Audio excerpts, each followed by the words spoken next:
Et salut à toi, bienvenue dans ce nouvel épisode du podcast Nourris ta santé.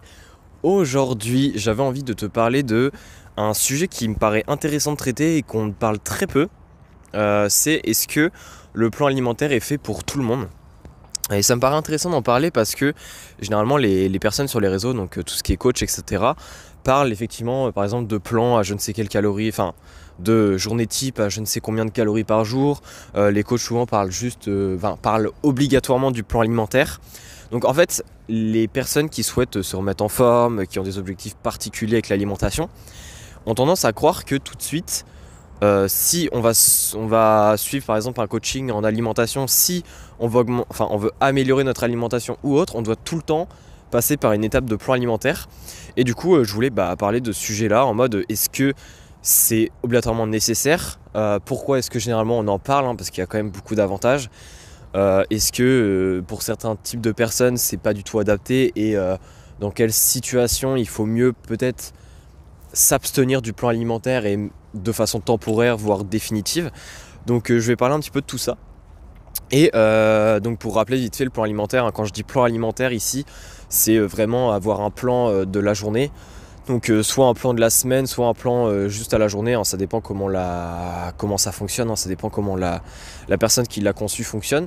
Mais c'est vraiment une journée avec différents repas, avec les aliments à manger et soit avec la quantité. Donc juste avec les quantités en fait tout simplement, c'est-à-dire peser etc. Et avec les macros pour respecter les macronutriments, pour respecter les nutriments etc. selon l'objectif.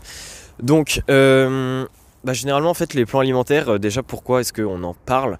Les plans alimentaires en fait c'est quelque chose évidemment vu que c'est du tracking, c'est-à-dire qu'on met pas généralement on met pas les quantités au hasard. Après encore une fois là c'est un sujet, mais au niveau des coachs etc, il y en a, on se demande un peu ce qu'ils font, mais bon ça c'est un autre sujet, personne ne se vaut. Généralement les quantités qu'on met dans les plans alimentaires ont un objectif particulier, c'est-à-dire que le but c'est d'atteindre tant de glucides, le but c'est d'atteindre tant de potassium, etc. Et ça permet à la personne d'atteindre tant de calories dans la journée et peut-être de perdre du poids si c'est ce que la personne veut, ou alors de prendre du poids si c'est ce que la personne veut. Donc l'intérêt premier des plans alimentaires c'est que c'est précis, dans le sens où même si quand on compte nos calories, on ne peut pas compter nos calories à la calorie près, parce qu'il y a des variations de digestion, il y a des variations dans l'aliment. C'est-à-dire qu'une pomme, même si on dit qu'une pomme à 150 grammes c'est environ 85 calories, il y a des pommes à 150 grammes selon la type de pomme, selon de où est-ce qu'elle a poussé, selon de la saison où elle a poussé, du mois où elle a poussé, de la terre qu'il y avait là où elle a poussé, bref. En fonction de plein de choses, cette pomme-là ne fera pas 85 calories. Elle fera un petit peu moins, elle fera un petit peu plus, ça dépend. Et en plus de ça, certes, on n'absorbe pas toutes les calories, il y a les fibres déjà qui comptent. Il y a aussi, selon la personne, ses antécédents. Si on a une maladie de digestion, généralement, on va peut-être absorber un petit peu moins de nutriments, donc ça veut dire moins de calories. Donc bref, le plan alimentaire, oui, même si on peut pas compter la calorie, on peut pas compter nos calories à la calorie près dans la journée. Le plan alimentaire reste quand même très très précis, parce que si on n'a pas de plan alimentaire, c'est un peu freestyle à côté. Et ça nous permet, évidemment, si on compte nos calories, d'avoir une meilleure gestion de notre poids, d'avoir peut-être une meilleure gestion de nos nutriments, savoir si on est sur la bonne voie, si on respecte les choses. Bref, c'est un outil, le plan alimentaire, qui est, on va dire, sécuritaire, qui met en confiance, parce que si on le respecte, on sait qu'on fait les choses bien et généralement on sait qu'il va y avoir des résultats. Alors évidemment, on n'est pas dans le monde des bisounours, c'est-à-dire que si tu suis un plan alimentaire qui est censé te faire perdre du poids, parfois tu ne perds pas de poids pour plusieurs raisons. Peut-être que le plan alimentaire n'est plus adapté à toi, peut-être que tes besoins ont augmenté ou ont descendu depuis, peut-être que c'est carrément toi, je sais pas, en ce moment tu as fait de la rétention d'eau parce que tu as stressé, parce que tu bois plus assez, bref, des facteurs que tu ne te rends pas compte mais qui font que ton poids il ne bouge plus. Bref, le plan alimentaire, encore une fois, c'est pas la solution miracle, mais c'est un outil qui est extrêmement efficace surtout quand il concerne tout ce qui est lié au poids, prendre du poids ou perdre du poids, mais pas que, aussi pour des personnes qui souhaitent réintégrer une bonne alimentation. C'est un outil qui, vu que c'est assez strict, il y a des personnes qui aiment bien réapprendre des choses de manière stricte. C'est-à-dire que si on met pas des règles strictes, dans le sens où manger tant de choses, tant de choses, tant de choses, la personne en fait sera perdue et ne saura pas quoi faire tout simplement, donc elle agira pas. Et du coup elle pourra pas apprendre, elle pourra pas s'améliorer. Donc le plan alimentaire, selon moi, c'est un outil qui est très intéressant pour tout ce qui est précision et qui est davantage intéressant quand la personne débute dans la nutrition. C'est-à-dire que quand la personne débute dans la nutrition et qu'elle sait absolument rien, donc elle sait pas mettre quoi en termes de proportion dans son repas par rapport aux légumes, par rapport aux féculents, par rapport à la viande, etc. Le plan alimentaire permet d'apprendre les bonnes proportions, d'apprendre les bonnes quantités, d'apprendre un petit peu quel aliment apporte tel nutriment à la personne, de manière à ce que la personne soit aussi sereine. C'est-à-dire qu'elle apprend les choses, mais vu qu'elle a juste des quantités à suivre, etc., ça la met en confiance et elle apprend tout en faisant les choses bien et tout en n'étant pas stressée, parce qu'au final elle est guidée par le plan alimentaire. Donc pour moi ça c'est un énorme avantage et ça, déjà je réponds un petit peu à la question de est-ce que le plan alimentaire est fait pour tout le monde. C'est que selon moi le plan alimentaire il est quasiment fait pour tous les débutants, c'est-à-dire que toutes les personnes qui débutent en nutrition, faire un plan alimentaire ça me semble en règle générale une bonne idée. Encore une fois, le plan alimentaire, contrairement à ce que beaucoup peuvent tomber dedans, beaucoup peuvent penser, c'est que c'est pas parce qu'on suit un plan alimentaire au début qu'on va faire ça toute notre vie. Pour moi, un plan alimentaire, c'est une forme d'apprentissage et c'est quelque chose qui est temporaire. Vouloir suivre un plan alimentaire, vouloir compter ses calories, etc. toute sa vie, sauf si on est vraiment dans un domaine, je sais pas, dans un très haut niveau sportif, dans des compétitions de très haut niveau, etc.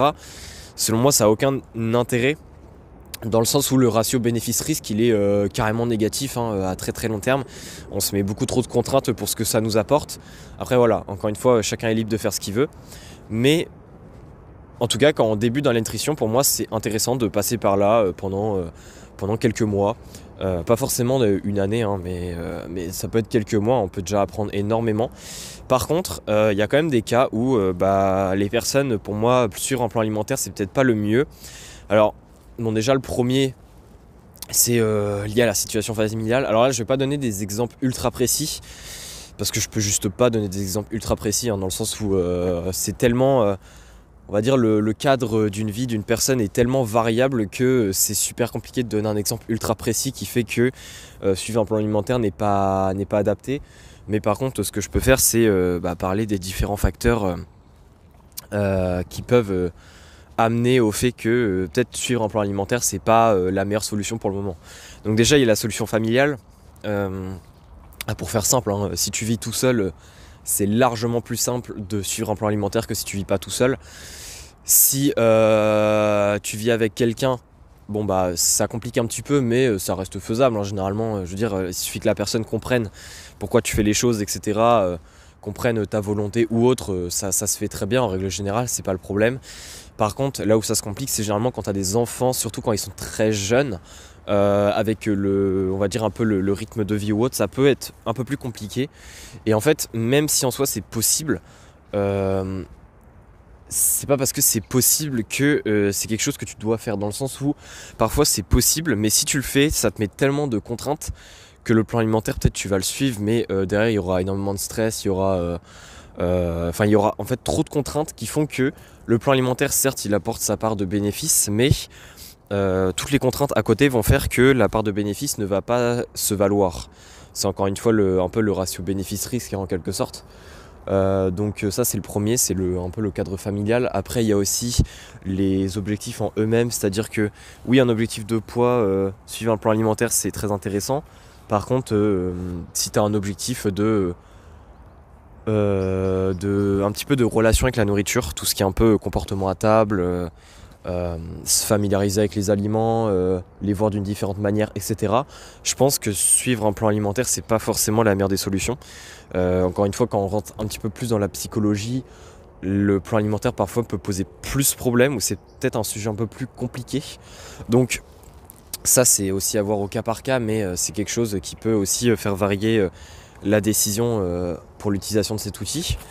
Après, ce qu'il y a aussi d'autre, c'est à quoi je pourrais penser, c'est aussi Ouais, du coup, un autre type de personne, enfin là c'est plutôt une situation, mais justement ça revient un petit peu avec le point que j'expliquais tout à l'heure, qui est que quand on débute, c'est intéressant de suivre un plan alimentaire. Pour moi, suivre un plan alimentaire quand on commence vraiment à être familiarisé avec l'alimentation, même si on n'a jamais suivi de plan alimentaire, pour moi c'est pas forcément intéressant de continuer ou de commencer à en suivre un, parce que en fait, certes ça guide un plan alimentaire, c'est bien, mais généralement pour 90% des gens au minimum, le but dans l'alimentation c'est qu'à long terme on se débrouille nous-mêmes sans compter, sans avoir de plan alimentaire, qu'on sache manger équilibré, de manière un peu instinctive en quelque sorte.